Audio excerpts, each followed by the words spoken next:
अब अम्मा अकेली थी, सो उन्हें नीचे शिफ्ट कर दिया गया। ऊपर के खाली कमरे के साथ अटैच बाथरूम और किचन भी था। बहुत सोच विचार कर बेटे अभय ने वहाँ एक किराएदार रखने की सोची। वैसे भी कमर्शियल एरिया में ऐसे कमरों के लिए बहुत ऊंचे किराए मिल रहे थे। अतः उन्होंने कॉलोनी के किराना स्टोर और सोसाइटी के नोटिस बोर्ड पर एक विज्ञापन लगा दिया। विज्ञापन में साफ साफ लिखा गया था कि कमरा किसी लड़की को ही दिया जाएगा, बैचलर लड़के को नहीं।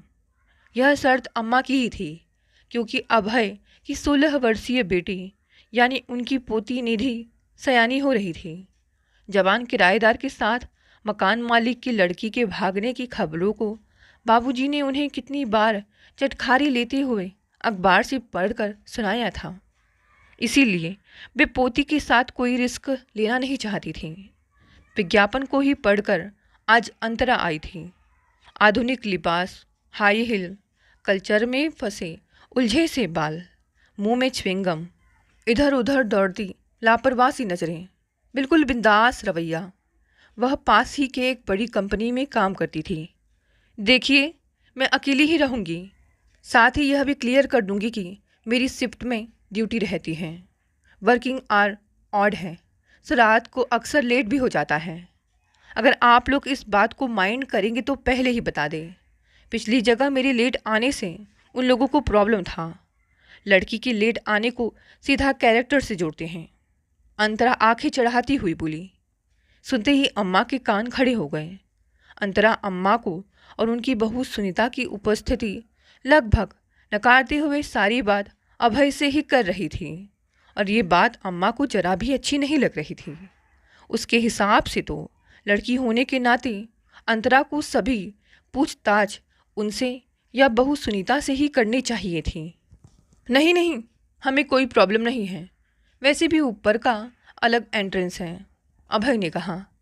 मुझे अपनी कार के लिए पार्किंग अरेंजमेंट भी चाहिए, मैं उसके लिए एक्स्ट्रा पे करने को तैयार हूँ। अंतरा की इस डिमांड पर अम्मा चिढ़ गई। ओ, पैसे का बड़ा रौब है इसे। अकेली रहती है, देर से घर लौटती है, पिद्दी भर की छोकरी, और अभी से कार में चलती है। ऊपर से तेवर तो देखो। पता नहीं अभय क्यों इस तेज तरार लड़की से इतने अच्छे से बात कर रहा है। चलता क्यों नहीं कर देता इसे। वैसे भी लड़की के घर में रहने से निधि पर गलत असर पड़ेगा। हमारे पास तो 2 व्हीलर है, हमारी पार्किंग में ही गाड़ी पार्क हो जाएगी। ओ हाँ, रूम के साथ किचन भी है, अभय ने कहा। वेल, मुझे उसकी ज़रूरत नहीं, मैं बाहर या टिफ़िन से ही खाती हूँ, अंतरा बेपरवाही से बोली। अरे रे रे, कैसी लड़की है, इतनी बड़ी हो गई मगर खाना भी नहीं पकाती। क्या करेगी ये अगले घर जाकर। ऐसी लड़कियां ही तो वापस मायके में पटक दी जाती हैं। अम्मा के नाक मुंह सिकोड़ने के बावजूद भी अभय ने फाइनल कर लिया। क्या खराबी दिखती है अम्मा तुम्हें इस लड़की में। पढ़ी लिखी है, नौकरी करती है, मगर देर रात तक बाहर रहेगी। अरे इसमें नया क्या है अम्मा, आजकल ज़्यादातर मल्टीनेशनल कंपनियों में नाइट शिफ्ट रहती है, 24 घंटे काम चलता है। लड़का हो या लड़की, काम सबके लिए बराबर रहता है। मगर बस अब ये अगर मगर छोड़ो अम्मा, कहकर अभय ऑफिस चला गया। लेकिन उस दिन से अम्मा की नींदें हराम हो गई। अंतरा उनके घर शिफ्ट हो चुकी थी। उसका आधुनिक बिंदास बेपरवाह रवैया अम्मा की आंखों की किरकिरी बना हुआ था। आज सूरज की पहली किरण के साथ अम्मा का स्नान ध्यान जब तब आरंभ हो चुका था, मगर अंतरा अभी तक घर नहीं लौटी थी। पूजा करते हुए अम्मा की नज़रें अपने बाके बिहारी की मनोहारी चितवन पर कम, घड़ी की ओर ज़्यादा लगी हुई थी। तभी बाहर कार रुकने की आवाज़ आई। इस पर जर्जर काया अम्मा बड़ी फुर्ती से उठकर खिड़की की ओर दौड़ी। देखा तो अंतरा कार में बैठे 2 लड़कों को हंस हंस कर सी यू बाय कर रही थी। अम्मा के दुखते घुटनों ने भला उस वक्त उनका साथ दिया हो, मगर नज़रें दगा दे गई। कार में कौन लड़के बैठे थे वे देख नहीं पाई। अंतरा ने आकर उड़ती सी नज़र खिड़की की ओर से झांक रही अम्मा पर डाली और उन्हें इग्नोर कर कुछ गुनगुनाते हुए सीढ़ियाँ चढ़ गई। उसके बाद शुरू हुआ उनका बड़बड़ जाप। नाम कैसा पावन और कर्म कैसे कुलछनियों वाले। सच कहते हैं कलयुग पूरे जोर पर है। माँ बाप ने भी लाज शर्म बेच खाई है। ऐसी परकटियों को खुली गाय की तरह छोड़ रखा है। रात रात भर पराए मर्दों के साथ उठती बैठती है। क्या जमाना आ गया है। वे ठहरी बुजुर्ग अनुभवी महिला भला एक अदना सी छोकरी को यूं सस्ते में कैसे छोड़ देती। सो शाम को उन्होंने अंतरा को सीढ़ियों से उतरते हुए थाम लिया। क्यों बेटी, घर में कुछ तंगी है क्या, जो माँ बाप ने इतनी दूर एक जवान जहान लड़की को अकेली नौकरी करने भेज दिया। इस उम्र में तो तुम्हारे हाथ पीले होकर बाल बच्चे हो जाने चाहिए थे। सुनकर अंतरा का पारा चढ़ गया और उसने अम्मा की उम्र का लिहाज कर खुद को संयत कर लिया। उसे चुप देखकर अम्मा की हिम्मत और बढ़ी। वैसे ऐसा कौन सा काम करती हो जो रात रात भर घर से बाहर रहना पड़ता है और जवान लड़के घर तक छोड़ने आते हैं। अब तो अंतरा ने भी अम्मा की बोलती बंद करने की ठान ली। आंटी जी, मैं कस्टमर केयर का काम करती हूँ, यानी ग्राहकों की सेवा। और ग्राहक तो कोई भी हो सकता है, जवान या बूढ़ा। अंतरा ने आंखें मटकाते हुए जिस अंदाज से जवाब दिया, उसे सुन अम्मा का खून ऐसा खोला कि क्या बताएं। शाम को बहू से बीपी नपवा रही थी। उस दिन के बाद से अम्मा की पैनी नज़रें और तेज कान अंतरा के आए जाए की खबर रखने में लग गए। कब आ रही है, कौन छोड़कर जा रहा है, क्या पहना है, अंतरा भी सब समझने लगी थी। अब तो वह भी जानबूझकर मस्ती के लिए अम्मा के संग तफरी लेने लगी थी। कोई शॉर्ट ड्रेस पहनती तो अम्मा से पूछती, क्यों अम्मा, अच्छी लग रही हूँ ना, कहो तो आपके लिए भी ला दूँ। कभी उनके सामने ऐसे लड़खड़ाती हुई निकल जाती जैसे पी कर आई हो। अम्मा का त्योरिया चढ़ा चिढ़ा चेहरा देखने में उसे मजा आने लगा था। अम्मा जब तक उसकी चुगली बेटे बहू से कर दी, मगर वे दोनों अम्मा की बातों का उम्र का तकाजा समझ अनसुना कर देते। कुछ दिनों से अम्मा नोटिस कर रही थी कि उनकी पोती निधि की अंतरा से खूब छनने लगी थी। वह अंतरा दी कहकर उसके आगे पीछे घूमने लगी थी। वे उसे रोकती टोकती, मगर निधि ना सुनती। उस दिन तो आग में मन भर घी पड़ गया जब निधि ने अपने लंबे घने बालों को शॉर्ट लेंथ लेयर कट करा दिया। अम्मा भभक पड़ी, क्या इसी दिन के लिए मैं तेरे सिर में देसी घी की मालिशें किया करती थी? यह जरूर उस पर कटी का असर है।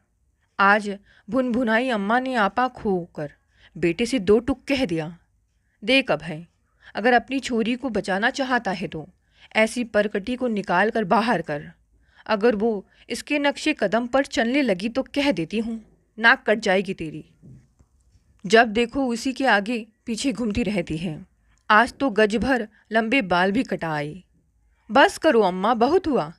बिना सोचे समझे किसी के बारे में कुछ भी बोलती रहती हो। तुम्हें अपनी पोती की इज्जत की बड़ी चिंता है तो थोड़ी इज्जत दूसरों की बेटी को भी देना सीखो। सालों बाद बेटे की तेज आवाज़ सुनकर अम्मा सख्ती में आ गई।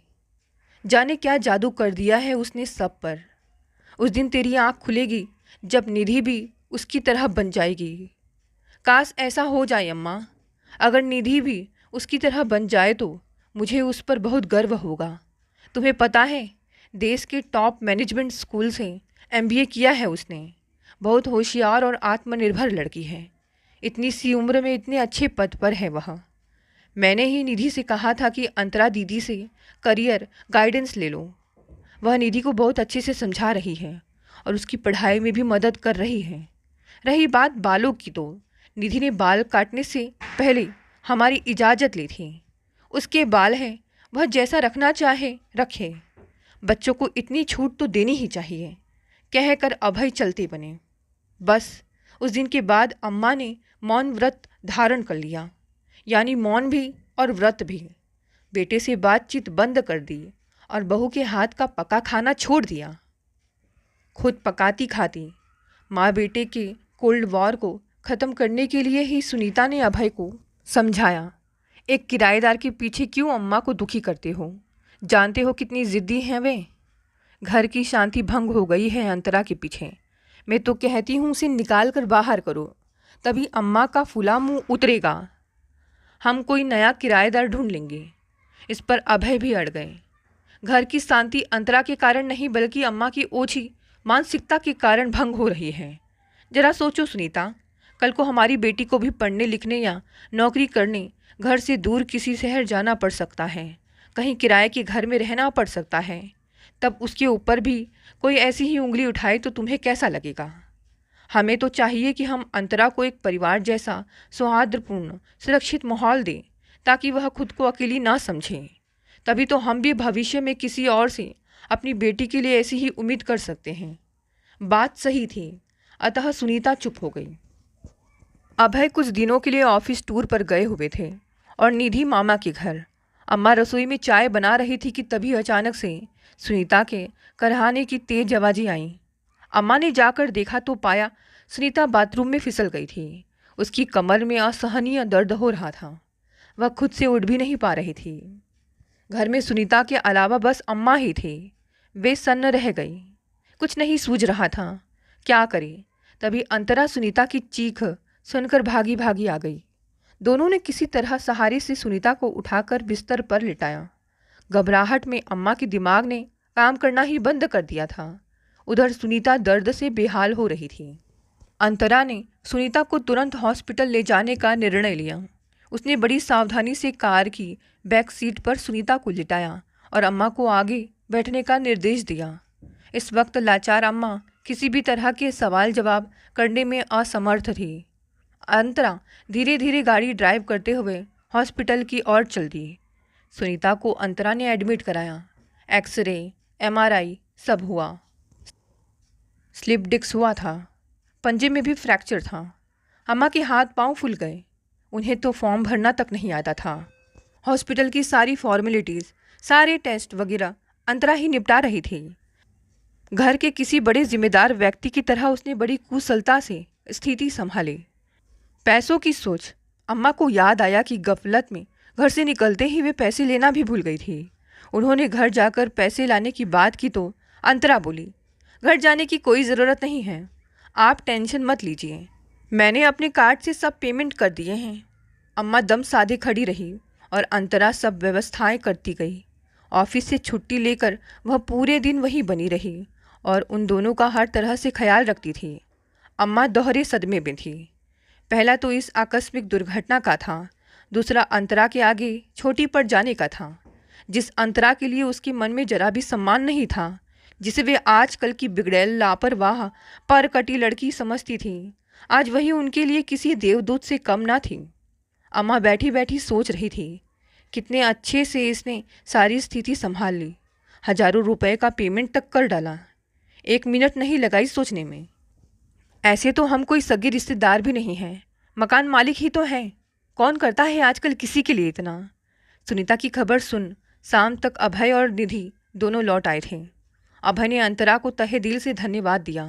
जब उन्होंने अम्मा की ओर देखा तो उन्होंने नज़रें झुका ली। झुकी नज़रें कह रही थी कि आज उन्होंने अंतरा की योग्यता के आगे अपने हथियार डाल दिए। सुनीता को कुछ दिन हॉस्पिटल रहना पड़ा। अंतरा इस दौरान किसी मजबूत स्तंभ की तरह उनके साथ खड़ी रही। धीरे धीरे समय के साथ सब सामान्य होता जा रहा था। सुनीता की तबीयत भी सुधर गई थी। आज अभय जब ऑफिस से घर लौटे तो अम्मा के कमरे से आ रही आवाज़ पर उनके कान लग गए। वे निधि को समझा रही थी, देख बिटिया, तू पढ़ाई लिखाई में खूब मन लगा और अपनी अंतरा दीदी जैसी बन, इससे तेरा घर भी तरेगा और अगला भी। सुनकर अभय अंदर चले गए। अरे मम्मा, क्या गजब कर रही हो, क्यों निधि को उस परकटी की तरह बनने की सलाह दे रही हो। अरे ना ना, वह परकटी नहीं है, वह तो परों वाली लड़की है, बिल्कुल परी जैसी। मैं तो चाहूँ कि तेरी ये लाडो भी उसकी तरह परी बन, ऊंची उड़ान भरे। अम्मा का बदला सूट देख सभी हंस पड़े। दोस्तों, कहानी यहीं समाप्त हो गई। अब मैं इस दुनिया में बेहद अकेली थी। कहने को तो कई रिश्तेदार हैं, लेकिन माता पिता के बिना जीवन अधूरा सा ही रह जाता है, चाहे दुनिया लाख समझा दे। मेरा नाम रीना है। मेरी प्यारी मम्मी मुझे गुड़िया कहकर बुलाती थी, लेकिन यह आवाज़ अब नहीं सुनाई देती। माँ के जाने के बाद मुझे ऐसा लगा जैसे मैं दुनिया में बिल्कुल अकेली रह गई हूँ। माँ थी तो मुझे अपने चारों ओर एक सुरक्षा कवच सा प्रतीत होता था। शाम को जब तक मैं ऑफिस से ना लौटती, उनकी सुनी आंखें मुझे खोजती रहती और मुझे देखकर अपना सारा प्यार उड़ेल देती। मैं भी माँ को सारे दिन के कार्यक्रमों को बताकर अपना जी हल्का कर लेती। ऑफिस में अपनी पद प्रतिष्ठा बनाए रखने के लिए मुझे एक चेहरा ओढ़ना पड़ता था, पर घर में मैं तो माँ की बच्ची थी, हट भी करती और प्यार भी। पर अब मैं बिल्कुल अकेली पड़ गई थी। कुछ दिन बाद ऑफिस की कैबिन में बैठकर मैं सामने दीवार पर देखने लगी तो मन में ख्याल आया कि पापा के फ़ोटो के साथ माँ की फ़ोटो भी लगा दूँ। इतने में दरवाज़ा खुलकर मेरे निजी सचिव ने आकर बताया कि कुछ ज़रूरी कागज़ साइन करने हैं, जो टेबल पर ही रखे थे। प्रशांत जी, मेरी मानसिक हालत अभी ठीक नहीं है। मैं अभी कोई भी निर्णय नहीं ले सकती। अभी तो माँ को गुजरे 4 दिन भी नहीं हुए हैं। और इतना कहकर मैं भावुक हो गई। सॉरी मैडम, मुझे इस समय ऐसा नहीं करना चाहिए था, कहकर वह वापस जाने लगे। प्रशांत जी, 1 मिनट, कहकर मैंने उन्हें रोका और पूछा, अच्छा, ब्रांच मैनेजर का इंटरव्यू कब है? मैडम, चेयरमैन साहब खुद इस इंटरव्यू में बैठना चाहते हैं। आप कोई भी डेट, मेरा मतलब है जब भी आप कहेंगी मैं उन्हें बता दूंगा, कहकर प्रशांत जी चले गए।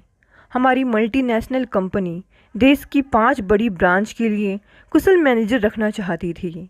6 महीने से चल रहे ये महत्वपूर्ण इंटरव्यू अब निर्णयात्मक दौर में थे।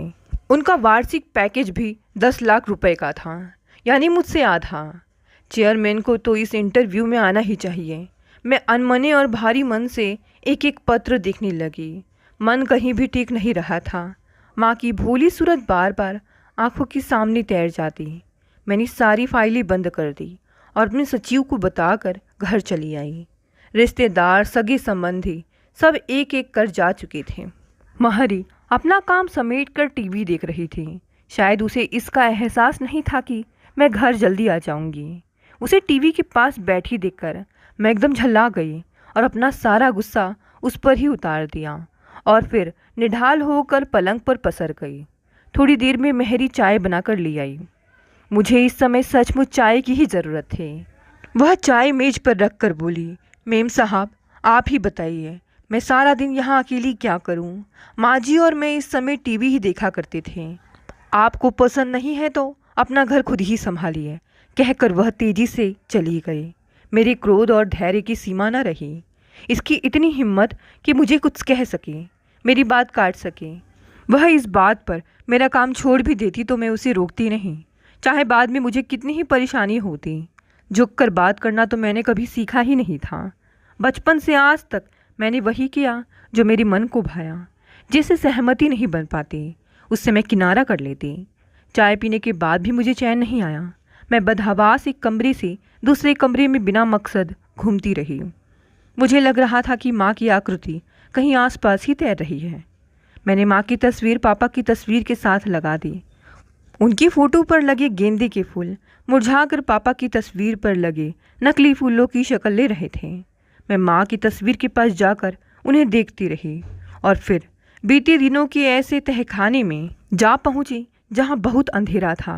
पर अंधेरा भी मैंने ही किया हुआ था, वरना ये दोनों तो मेरे जीवन में उजाला करना चाहते थे।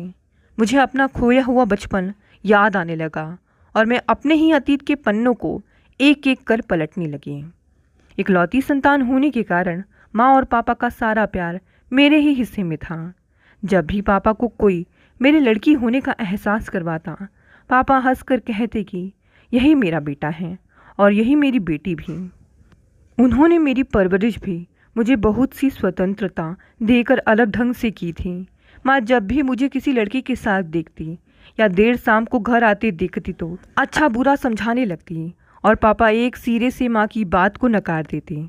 स्कूल की पढ़ाई ख़त्म होते ही मैंने प्रोफेशनल कोर्स ज्वाइन कर लिया। साथ ही दूसरे वह सभी काम सीख लिए जो पुरुषों के दायरे में आते थे। मैं किसी भी तरह खुद को लड़कों से कम नहीं समझती और ना ही उनको अपने ऊपर हावी होने देती थी।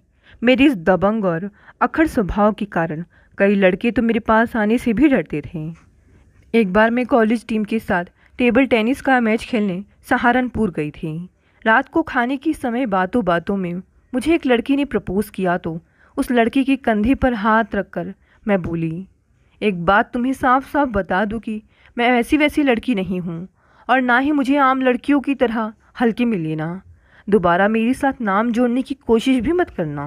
वह लड़का तो चुपचाप वहाँ से चला गया, पर मेरी पक्की सहेली कंचन ने मुझसे कहा, इतना गुस्सा भी होना ठीक नहीं है रीना। उसने कौन सी तेरे साथ बदसलूकी की? प्रपोज ही तो किया है, तो विनम्रता से इनकार भी कर देती। बात बात पर ऐसा रौद्र रूप दिखाना ठीक नहीं है। यह बात हमारे कॉलेज में दावानल की तरह फैल गई। मेरा कद 2 इंच और बढ़ गया। उसके बाद फिर किसी लड़के ने मेरी ओर आंख बढ़ाने की हिम्मत भी नहीं की। एमबीए करने के बाद मुझे एक से एक अच्छे ऑफ़र आने लगे। मैं भी दिखा देना चाहती थी कि मैं किसी से कम नहीं हूँ। पापा का वरदहस्त तो सिर पर था ही। जहाँ मेरे साथ पढ़े लड़कों को 20,000 के ऑफ़र मिले, मुझे 40,000 का ऑफ़र मिला था। पापा को अब मेरी शादी की चिंता सताने लगी, पर मैं अभी से ठीक से सेटल नहीं हुई थी। वैसे भी मुझे अपने लिए एक ऐसा घर वर ढूंढना था जो मेरी बराबरी और विचारों के अनुकूल हो। मैं पापा के अनुरोध को टालना भी नहीं चाहती थी और शादी करके अपना आने वाला सुनहरा कल गंवाना भी नहीं चाहती थी। इसलिए पापा जब भी कोई रिश्ता लेकर आते, मैं कोई ना कोई कमी निकाल कर इनकार कर देती। एक दिन माँ पापा ने मेरी पसंद और नापसंद के बीच झूलते हुए दुखी मन से कहा, शादी तो तुम्हें करनी ही पड़ेगी, यही समाज का नियम है। तुम अपनी नहीं तो हमारी चिंता करो। लोग कैसी कैसी बातें करते हैं। पापा की जिद के सामने मुझे झुकना ही पड़ा और मैं विनम्रता से बोली कि जो आपको उचित लगे और मेरे विचारों के अनुकूल हो, आप उससे मेरा विवाह कर सकते हैं। जल्दी ही एक जगह बात पक्की हो गई। लड़का भारतीय सेना में डॉक्टर था। मुझे इस बात से संतोष था कि वह मेरे साथ नहीं रहेगा और मैं मनचाही नौकरी कर सकूंगी। शादी के दिन मैं बड़े अनमने मन से तैयार हो रही थी। मुझे चूड़ा और बिंदी पहनना, महंगे लहंगे के साथ ढेर सारे जेवर और कोहनी तक मेहंदी रचाना आदि आडंबर लगे। मैं सोचती रही कि जल्दी से किसी तरह यह निपटे तो इससे मुक्ति मिले। हर श्रृंगार पर मैं पूछती कि इसके बाद कुछ तो नहीं बचा है? क्या पति से मिलने की इतनी जल्दी है क्या? सहेलियों ने पूछा। कोई और अवसर होता तो मैं कभी का उन्हें भगा चुकी होती, पर यह सामाजिक व्यवस्था थी, उस पर माँ पापा की इच्छा का भी ख्याल था। जितनी देर होती रही मेरा धैर्य चुकता रहा। उसी समय बारात आ गई। मेरी सहेलियाँ बारात देखने चली गई और मैं अकेले कमरे में बैठी थी। तभी मेरे पास वाले कमरे से पापा की आवाज़ आई, भाई साहब, हमसे जो बन पड़ा है हमने किया, कोई कमी रह गई हो तो हमें माफ़ कर दीजिए। मैंने देखा पापा हाथ जोड़कर विनती कर रहे थे। कार का इंतज़ाम इतनी जल्दी नहीं हो पाया, वरना उसी में बिठाकर बेटी को विदा करता। कार की तो कोई बात नहीं भाई साहब, बस अपनी बेटी के महंगे गहने शादी के फ़ौरन बाद ही उतरवा दीजिए। इतना सुनना था कि मेरे तीवर चढ़ गए। क्या मैं इतनी कमज़ोर और अनपढ़ हूँ कि पापा को इतना कुछ देना पड़ रहा है? मैंने वहीं पर तहलका मचा दिया कि इन दहेज के लालची लोगों के घर मैं नहीं जाऊंगी। चारों तरफ एक अफरा तफरी का माहौल खड़ा हो गया। लड़के वालों को लोग अर्थपूर्ण नज़रों से देखने लगे। पापा ने मुझे एक तरफ ले जाकर समझाने की कोशिश की। बेटी, बात इतनी ना बढ़ाओ कि संभालनी मुश्किल हो जाए। वे बोले, लड़की की शादी में समाज और बिरादरी के भी कुछ नियम हैं। तुम क्या जानो कि क्या कुछ करना पड़ता है। बेटी पैदा होते ही अपना पिंजरा साथ लेकर आती है, इसमें लड़के वालों की कोई गलती नहीं है। इतने में किसी ने पुलिस को खबर भेज दी। फिर क्या था, टीवी चैनल और प्रिंट मीडिया ने मुझे चारों तरफ से घेर लिया। मैंने जो सुना देखा था थोड़ा बढ़ा चढ़ा कर कह दिया। लड़के और उसके घर वाले तो सलाखों के पीछे पहुंच गए और मुझे रातों रात लोग पहचानने लगे। मैं इंटरव्यू पर इंटरव्यू देती रही और वे इसे छापते रहे। उसके बाद तो कई सामाजिक संगठन और समाज सेवी संस्थाएं आकर मुझे मान सम्मान देने के लिए समय मांगती रही। कुछ दिनों में यह बात ठंडी हो गई। पापा ने थाने में कई चक्कर लगाकर उन्हें दहेज के आरोप से मुक्त करवा दिया, पर उन पर लांछन तो लग ही चुका था। पापा उस दिन के बाद अंतर्मुखी हो गए और माँ भी ज़रूरत भर की बातें ही करती। उस हादसे से पापा इतना टूट गए कि दुनिया से उन्होंने नाता ही तोड़ लिया। हाँ, मरने से पहले पापा बता गए थे कि लड़के वालों की तरफ से कोई दहेज की मांग नहीं थी। कार देने का वादा तो मैंने ही किया था और गहने उतरवाने की बात पहले से ही तय थी। देर रात को मेरा इतना श्रृंगार करके होटल में जाना अनचाहे तूफान से बचने का उपाय था, पर तब तक बहुत देर हो चुकी थी। वक्त गुजरता गया और वक्त के साथ साथ मैं ऊंचाइयां छूती गई। पापा की मृत्यु के बाद तो माँ ने भी चुप्पी साध ली थी। मैं उनके दुख को अच्छी तरह जानती थी। उन्हें एक ही चिंता थी कि उनके बाद मेरा कौन सहारा होगा। एक दिन माँ ने समझाते हुए कहा, रीना, जवान और खूबसूरत लड़की समाज की नज़रों में वैसे भी खटकती रहती है। औरत कितनी भी सबल क्यों ना हो, उसे मजबूत सहारे की ज़रूरत पड़ती ही है, जो उसे समाज की बुरी निगाहों से बचा कर रखता है। माँ, छोड़ो भी यह सब बातें। मैं तुम्हें दिखा दूंगी कि मुझे किसी सहारे की तलाश नहीं है। बस समाज को समझाने और टक्कर लेने की हिम्मत होनी चाहिए। कहकर मैं वहाँ से उठ गई थी। माँ के कहे शब्द दिमाग में कौंधे तो मैं चौंक कर उठ बैठी। माँ पापा का जो रक्षा कवच मेरे चारों ओर था, वह अब टूट चुका था। अपना झूठा दम कहाँ दिखाती। घर के सभी काम जो सुनियोजित ढंग से चल रहे थे, अब मुझे ही संभालने थे। मुझे इन 4 दिनों में ही अपना अंधकारमय भविष्य नजर आने लगा। रीना की माँ को गुजरे 4-5 दिन हो चुके थे, पर वह आज भी अतीत में विचरण कर रही थी। 15 अगस्त वाले दिन सुबह सुबह मेरी पक्की सहेली कंचन मिलने आ गई। मैं उसे देखते ही उछल पड़ी और बोली, अब आई है तुझे मेरी याद? माँ की अंतिम यात्रा में शामिल होकर तूने समझा सारे फर्ज निभा दिए। नाराज होते हुए वह बोली, मिलूँ कैसे? ऑफिस में तेरा फ़ोन हमेशा व्यस्त रहता है और घर तो तू देर से पहुँचती है। अच्छा, अब बातें ना बना।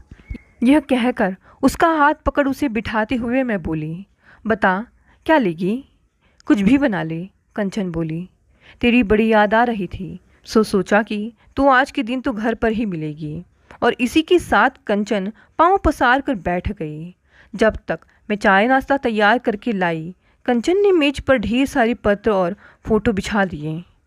यह सब क्या है? मैंने मेज के एक कोने पर ट्रे रखते हुए पूछा।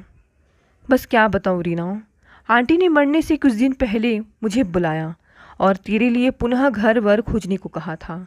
शायद उनसे तेरी बात हुई होगी। यह उसी विज्ञापन के पत्र हैं। बात तो हुई थी, मैंने तो वैसे ही उनका मन रखने के लिए कह दिया था, पर मुझे क्या पता था कि माँ सचमुच मेरे विवाह के लिए इतनी सीरियस हैं। शायद उन्हें अपने जाने का एहसास हो गया था। कहकर मैं बिलखने लगी। रीना, जमाना अभी भी वही है और समाज आज भी पुरुषों का ही है, बस उनका ही चलता है। तुम नए सिरे से मनुस्मृति लिखने की कोशिश मत करो। रहना तुम्हें भी इसी समाज में है। तुम चाहे कितनी भी ऊंचाइयां छू लो, रहोगी तुम औरत ही। स्त्रियों योचित मर्यादा, गुण, स्वभाव, शर्म तुझे भी अपनाने होंगे। कहकर कंचन चुप हो गई। मैं इस बहस को ज़्यादा तुल नहीं देना चाहती थी और उत्सुकतावश एक एक करके पत्र और फोटो देखने लगी। बस यही सब रह गए हैं अब मेरे लिए। मैं कुछ लोगों का विवरण पढ़ते हुए बोली। कोई विधुर 2 बच्चों का बाप है तो कोई तलाकशुदा, किसी का बच्चा विदेश में है तो कोई विकलांग, 1-2 को छोड़कर बाकी मुझसे आधी तनख्वाह भी नहीं पाते। मैडम, अब तुम्हारे लिए कोई 20 वर्ष का नौजवान तो मिलेगा नहीं, मिलेगा तो आदमी ही। तुम्हारी उम्र 40 के आसपास है। अब इस उम्र में अपनी वंशवृद्धि के लिए तो विवाह नहीं करेगा ना, और ना ही तुम सक्षम हो। और कोई इस उम्र तक तुम्हारे लिए भी नहीं बैठा होगा। अब तो वही होगा जो उम्र के इस पड़ाव में साथ चाहता होगा। तेरा मतलब है कि मैं उसकी केयर टेकर बनकर उसका साथ दूं? कहकर मैंने कंचन की ओर देखा और बोली, इससे तो शादी ना करना ही अच्छा है। मुझसे अपने व्यक्तित्व का अपमान बर्दाश्त नहीं हुआ। कंचन मेरी तरफ देखकर बोली, तब भी तुम्हें यही गरूर था और आज है। आज तो फिर भी तुम्हारे पास 10-12 रिश्ते हैं और देर करोगी तो 50 साल का ही मिलेगा। जवानी का सारा सुख तो तुमने दांव पर लगा लिया। मातृत्व सुख क्या होता है तुम्हें एहसास ही नहीं। जिम्मेदारियों से मुक्त होना चाहती हो ना? अब कोई जिम्मेदारी नहीं मिलेगी सिवाय इसके कि उसका हाथ पकड़कर तुम सड़क पार कराओगी। चाय खत्म करते हुए कंचन ने कहना जारी रखा, शायद इसीलिए पुराने लोग जल्द से जल्द बच्चों की शादी कर दिया करते थे।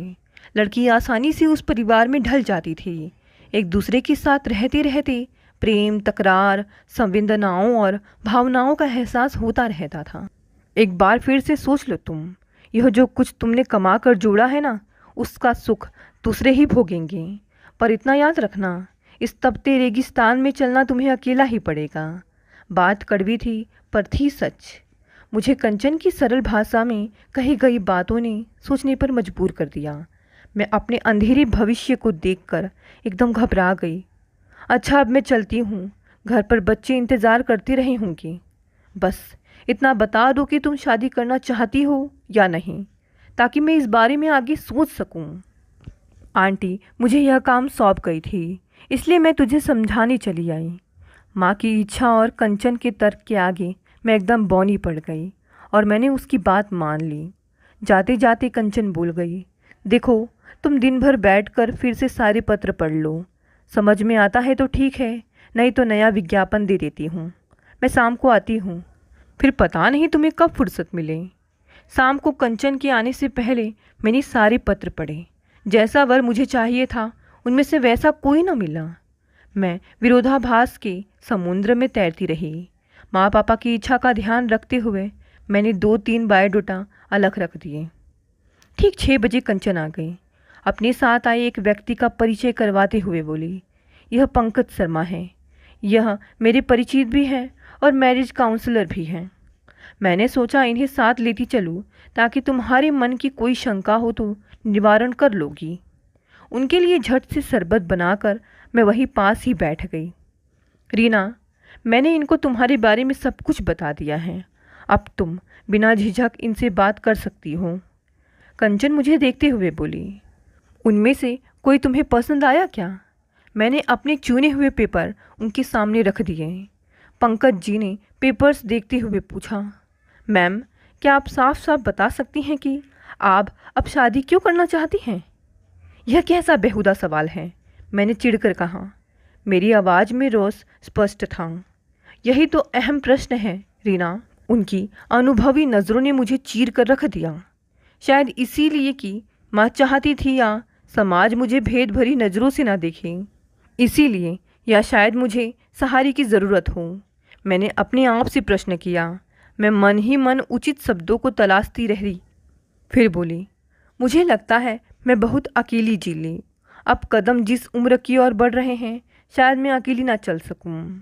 मैंने एक एक अक्षर पर जोर देकर कहा, तो वह व्यक्ति भी आपके स्टेटस का होना चाहिए। प्रश्न जितना सरल था, समाधान उतना ही कठिन। मैंने कंचन की तरफ देखकर कहा, मुझे लगता है यह अब संभव नहीं हो पाएगा। उम्र, जाति, बंधन, स्टेटस, धन या ऐश्वर्य की अब मुझे कोई चाहत नहीं है। व्यक्ति कैसा भी हो, बस मेरी भावनाओं को समझने वाला और सहारा देने वाला होना चाहिए। एक बार मैंने शादी की उम्र में शादी क्या तोड़ दी, मुझे ग्रहण लग गया है। कभी पापा का सहारा तो कभी माँ की गोद, और एक एक करके सभी संबंध टूटते चले गए।